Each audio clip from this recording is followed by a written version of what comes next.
இன்றைக்கி சனிக்கிழமை. வெள்ளை அரிசி சோறாக்கி சாம்பார் கத்திரிக்காய் வெண்டைக்காய் போட்ட சாம்பார் போட்டாச்சு. எறா பாருங்கள், நல்லா அப்படியே கிரேவி மாதிரி சூப்பராக வறுத்துருக்கேன்.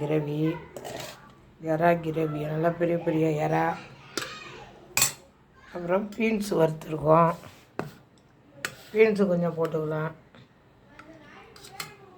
வாங்க சாப்பிட, எல்லாம் சாப்பிட்லாம் வாங்க. இன்றைக்கி சாம்பார் சோறு, எறா வறுவல், பீன்ஸு பொரியல். வாங்க சாப்பிட. சாம்பார் சூப்பராக தான் இருக்குது. எறா தொட்டு அப்படியே சாப்பிட்ணும். வாங்க சாப்பிட. லைக் பண்ணுங்கள், ஷேர் பண்ணுங்கள், கமெண்ட் பண்ணுங்கள். பாய்.